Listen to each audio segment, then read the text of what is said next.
Cek cek cek cok. Cek cek cek pot. Assalamualaikum warahmatullahi wabarakatuh. Daun salam berhamburan, yang jawab salam mau lebaran. Assalamualaikum warahmatullahi wabarakatuh. Alhamdulillah, alhamdulillahilladzi 'allama al-Qur'an wassalatu wassalamu ala man uhiya al-Qur'an wa ala alihi wa sahbihi wa sallam. Usi nafsi wa iyyakum bi taqwallahi faqad faza fawzan 'azima. Faqad qala Allah ta'ala wa tabaraka fi kitabihi al-karim wa huwa asdaqul qailin. A'udzu billahi minasy syaithanir rajim. Bismillahirrahmanirrahim. Wa man a'rada 'an dzikri fa inna lahu ma'ishatan dhankan wa nahsyuruhu yawmal qiyamati a'ma. Al-ayah. Wa fil hadits aw kama qala Rasul ya'ti 'ala an-nas zaman as-sadiru fihim 'ala dinihim al-qabidi 'ala al-jamal. Allahumma nawwir qulubana bi nuril Qur'an wa bi nuril ilmi wa bi nuril hidayah wa bi nuril kashafah kama nawwara as-samawati wal arda abadan abada ya Allah ya rabbal alamin. Sadaqallahul azim wa sadaqa rasuluhu an-nabiyul habibul karim wa nahnu 'ala dhalika min asy-syahidin wa syahidin walhamdulillahi rabbil. Yang terhormat, yang Allah muliakan dan kita ta'zimi kepada Danrem 062 dan juga yang terhormat Bapak Kasrem 062 dan kepada seluruh hadirin wal hadirat yang mohon maaf saya tidak bisa menyebutkan satu persatu.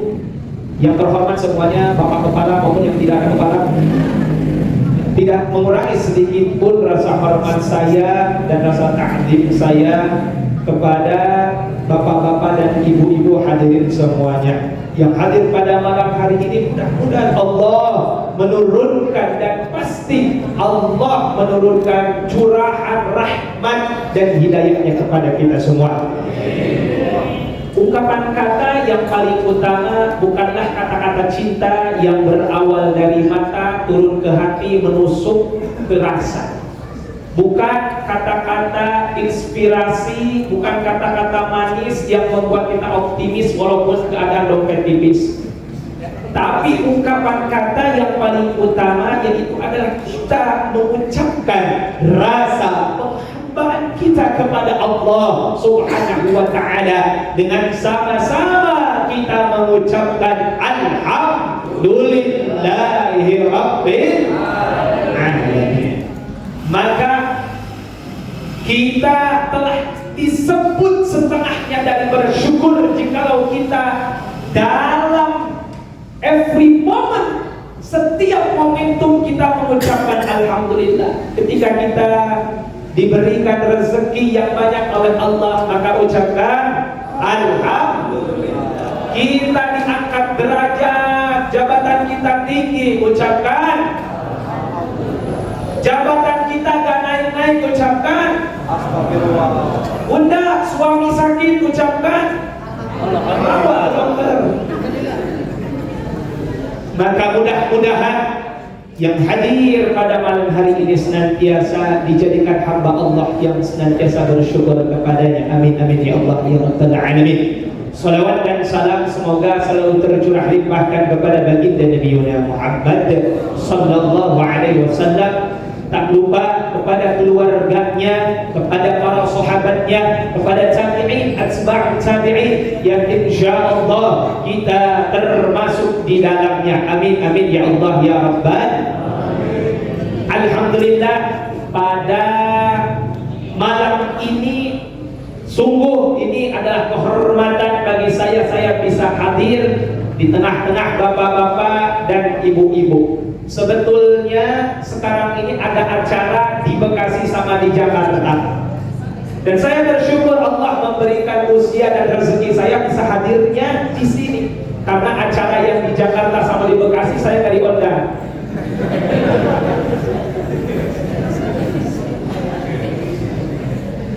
Alhamdulillah. Ngapain ke sana malu? Allahu Akbar. Alhamdulillah. Mudah-mudahan ini karena majlis ilmu tempatnya mulia, ini adalah maqamud doa. Mudah-mudahan kita semuanya senantiasa disehatkan fisik, disehatkan kesah, disehatkan pikiran, disehatkan perasaan. Amin, amin ya Allah ya Rabbal alamin. Para ibu, para bapak, hadirin wal hadirat yang dirahmati oleh Allah Subhanahu wa taala. Bulan Ramadan ini adalah bulan yang mulia. Kenapa bulan Ramadan ini adalah bulan yang mulia? Kita tahu semuanya. Karena di dalamnya ada ibadah-ibadah yang mulia. Salah satunya yang sering kita jalankan harus dan kewajiban, yaitu adalah berpuasa. Ini kira-kira udah hari keberapa? Udah hari ke-17. Alhamdulillah gak kerasa nih, udah hari ke-17. Wah, sekarang kita udah terbiasa nih. Beda sama awal-awal godaannya. Ya Allah, Masya Allah, tabarakallah, godaannya sungguh luar biasa. Ibu-ibu lagi nyapu misalkan, atau ibu-ibu lagi sholat, ada kecoa lewat kayak kurma. Lihat ke dapur, ada mama rem, lihat ke dapur, ada sunlight, udah kayak itu, apa namanya, cendol.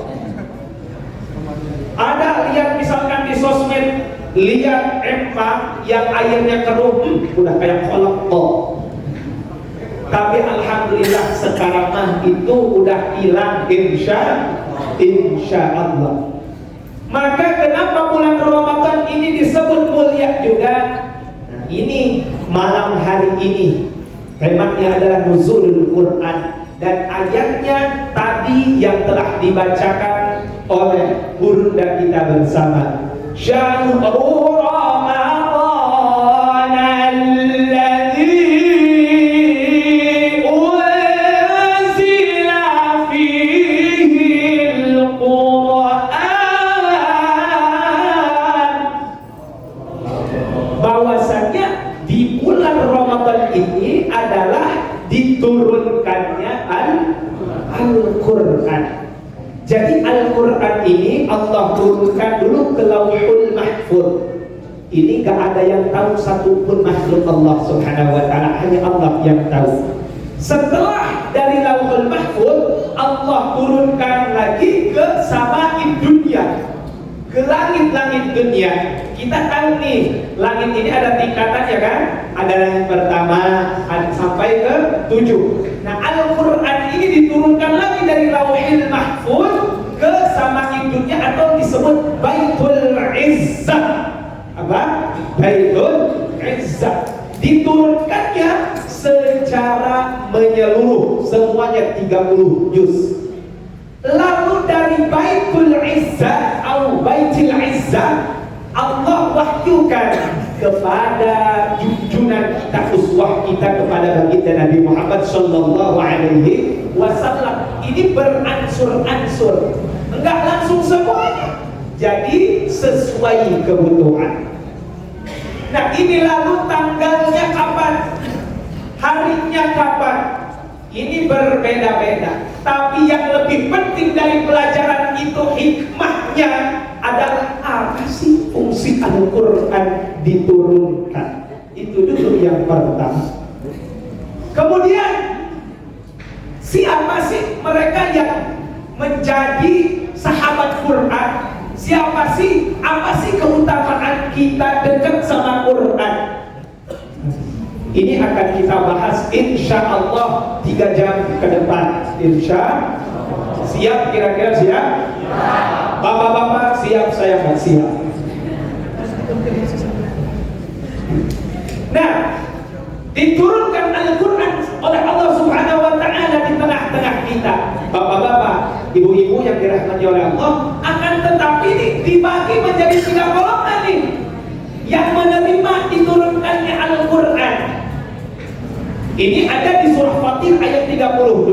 Tsumma awrathna al-kitaba alladziina istafaina min ibadina. Kemudian kata Allah, aku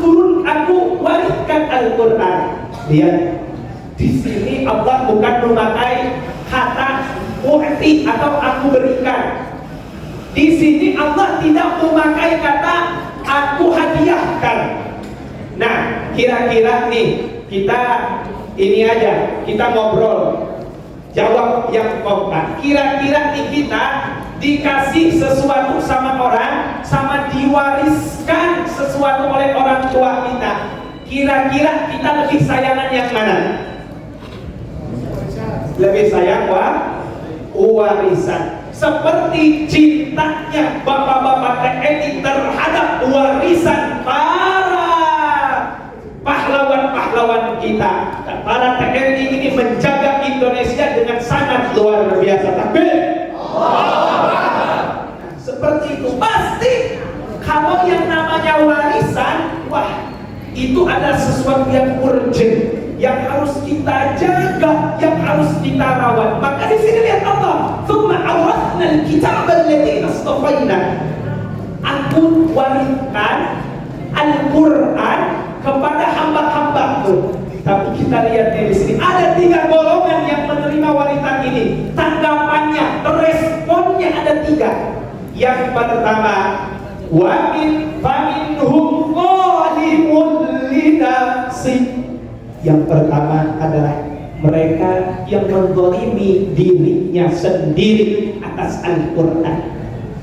Al-Qur'an hanya sekedar pajangan ketika nikah. Qabiltu nikahaha wa tajwidaha. Saya terima nikah dan kawinnya dengan mahar Al-Qur'an. Oh, Al-Qur'annya misalkan I love you ada tulisan di ininya, di jilidnya. Ternyata pas ditaruh di rumah, nyampe saat ini itu Al-Qur'an udah karatan, udah kuning kertasnya, tanda gak pernah dibuka-buka. Banyak orang yang beralasan tidak mau dekat dengan Al-Qur'an. Yang pertama, saya mah gak ada keahlian untuk baca Quran. Jawab yang kompak. Kira-kira Al-Qur'an diturunkan untuk ustaz atau untuk kaum muslimin?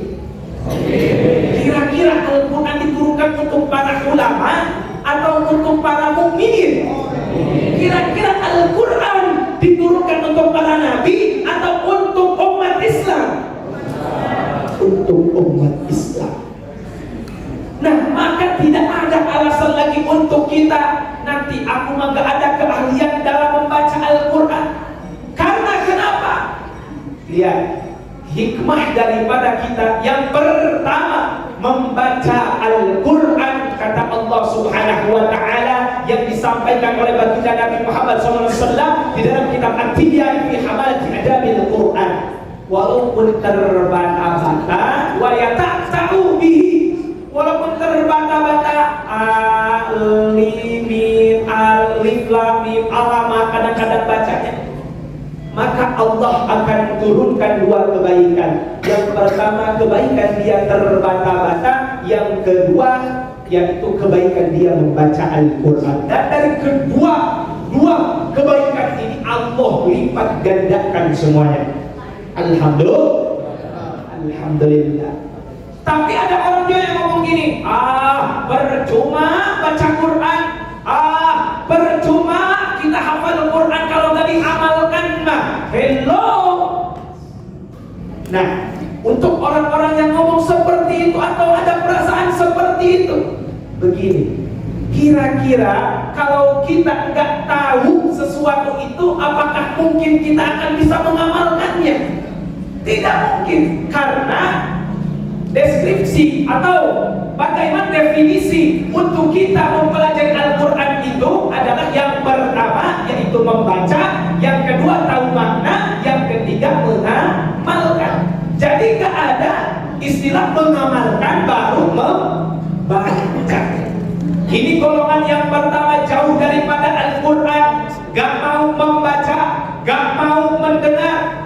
Wah, giliran ketika mendengarin Al-Quran, kadang-kadang kita mah ya Allah mendengarin Al-Quran misalkan merotal di setel dari pagi-pagi, itu kadang-kadang buatnya 2 jam. Bismillahirrahmanirrahim, Alhamdulillahi Rabbil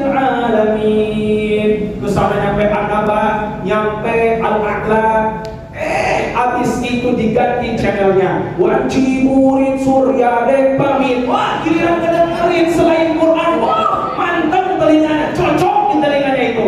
2 jam kurang. Kadang-kadang mata kita. Ya Allah, apalagi nih untuk anak-anak kita yang luar biasa. Eranya zaman sekarang, tapi insya Allah di sini mah nggak ada. Ini mah ngomongin yang di sana aja di luar negeri, di sana di luarnya lagi. Anak-anak rata-rata bangun tidur HP, mau tidur, mau makan, sambil makan, mohon maaf cebok pakai air.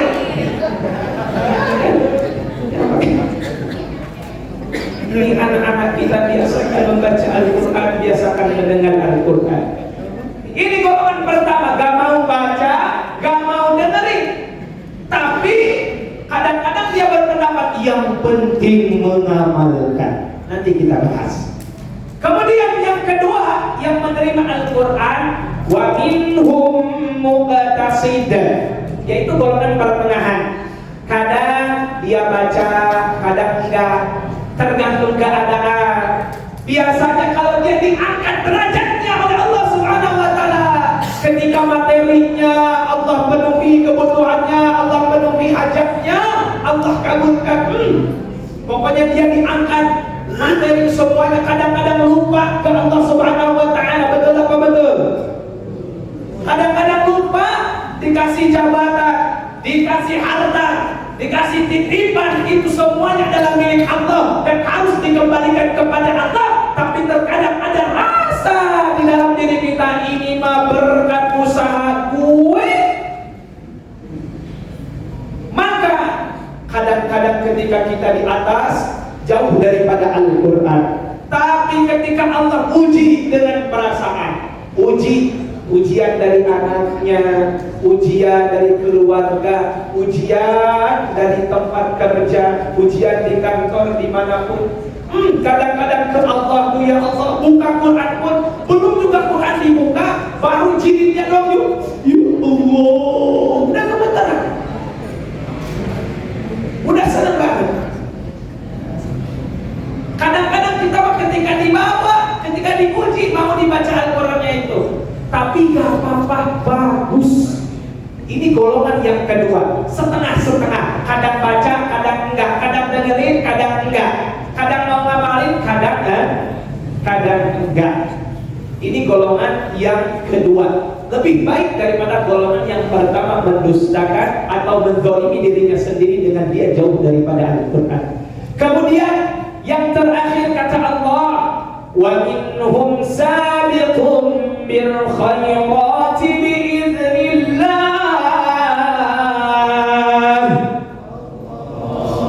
Golongan yang ketiga ini adalah mereka yang berlomba-lomba dalam kebaikan, berlomba-lomba merapat mendekat kepada Al-Quran dengan membaca, dengan mendengarkan, dengan mengamalkan, bahkan dengan cinta kepada orang-orang yang ahli Quran. Nah ini nih luar biasa hikmahnya Ramadan. Allahu Akbar. Ini luar biasa. Masjid mulai penuh, alhamdulillah. Subuh sampai tarawih penuh, alhamdulillah. Kemudian apa meningkatnya lagi? Yang biasanya baca Al-Qurannya selembar sehari, kadang-kadang sehari, sekarang bukan kadang-kadang. Hari pertama bisa buat 1 juz, bahkan ada yang 4 juz.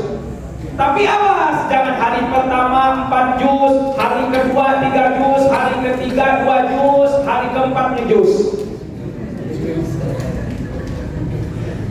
Ini berlomba-lomba dia. Lalu bagaimana bagi orang-orang yang berlomba-lomba ini? Aduh, saya mah tidak bisa baca.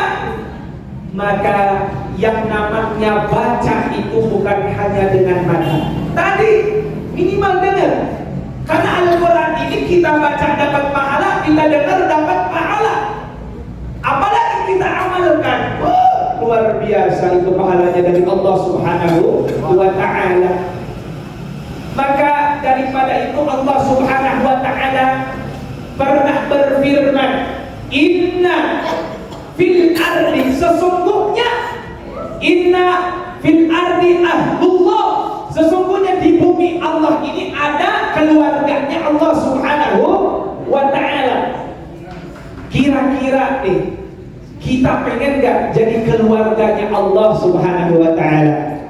Pasti pengen. Ya syukur alhamdulillah nih, biasanya kita dilahirkan atau dari kalangan orang-orang yang di atas, kita bahagia biasanya. Alhamdulillah nih, ibu-ibu sama bapak-bapak ini diberikan rezeki yang luar biasa oleh Allah Subhanahu wa ta'ala, kebahagiaan yang orang lain belum tentu mendapatkannya. Nah itu bahagia. Ini lebih lagi menjadi keluarganya Allah Subhanahu wa ta'ala. Maka yuk kita sama-sama dekat dengan Al-Quran. Di sela-sela waktu kita profesi, jangan jadikan alasan. Ayo kita sama-sama, bisa kita dengan mendengar, bisa kita dengan membaca, bisa kita berangkat ke majelis-majelis ilmu, itu juga termasuk mempelajari Al-Quran. Boleh jadi ujian yang dititipkan di keluarga kita nih. Kira-kira nih bapak-bapak nih, saya pengen tahu bapak-bapak dan kira-kira ada masalah gak sih dalam kehidupan? Ada masalah, yakin? Yakin, berarti ya sama tadi ya. Nah, siapa tahu dalam kehidupan kita ini masalah yang bertubi-tubi, ini siapa tahu kita jauh daripada Al-Quranul Karim. Karena Allah berfirman, wa nunazzilu minal Qur'an ma huwa shifaa wa rahmatun lil mu'minin. Kalau orang udah dekat sama Quran, karena Quran ini diturunkan sebagai obat, syifa, obat ketika galau, obat ketika ada masalah. Kemudian rahmah adalah kasih sayang. Kita dalam keluarga misalkan terkadang ada cekcok mulut, yuk kita selesaikan dengan Al-Quran. Coba indah kalau dihidupkan di rumah-rumah kita, dari lingkungan kecil kita dulu, di dalam rumah aja hidupkan lingkungan Al-Quran. Nih misalkan, aduh istrinya luar biasa, ceweknya luar biasa, maka bapak deketin, gak perlu marah-marah, cuma tinggal deketin. Bismillahirrahmanirrahim. Allahu la ilaha illa wal hayyul qayyum, la ta'khudhuhu sinatun wa la nawm. Pasti diam.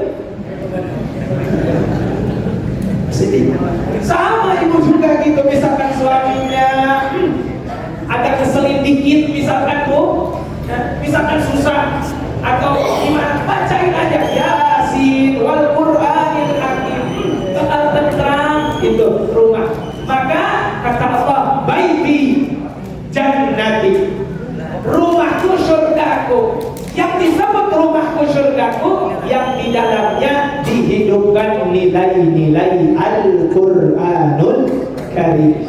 Para ibu, para bapak yang dirahmati oleh Allah Subhanahu wa ta'ala, maka na'udzubillah tsumma na'udzubillah min dzalik, kita bacakan dulu dua ayat tentang peringatan Allah Subhanahu wa ta'ala untuk orang-orang yang jauh daripada Al-Quranul Karim. Yang pertama ada di surah Thaha ayat 124 sampai 126.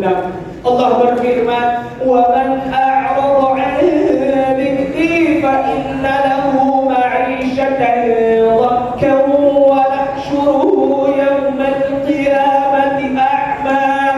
Qala rabbi lima hashartani a'ma wa qad kuntu basira. Qala kadzalika atatka ayatuna fanasitaha wa kadzalika al-yawma tunsa." Kata Allah Subhanahu wa ta'ala nanti, wa man a'rada 'an dzikri, orang-orang yang menjauhkan dirinya daripada Al-Quranul Karim, fa innahu ma'isyatan dhanka, hidupnya sempit. Walaupun punya harta, walaupun punya jabatan, tapi serasanya kurang, terus hidup gak tenang terus. Wa nahsyuruhu yaumal qiyamati a'ma, kata Allah, dan kelak di hari kiamat, di hari pembalasan, akan Allah butakan matanya. Kemudian orang yang itu berkata kepada Allah, qala rabbi lima asyartani a'ma wa qad kuntu basira, ya Allah, bukankah aku melihat di dunia ya Allah? Bukankah aku gagah di dunia ya Allah? Kenapa sekarang lemah? Kenapa sekarang aku jadi buta ya Allah? Kemudian Allah menjawab berfirman, qala kadzalika atatka ayatuna fanasitaha wa kadzalika tunsa. Kamu ketika di dunia melupakan ayat-ayatku, mengingkari ayat-ayatku.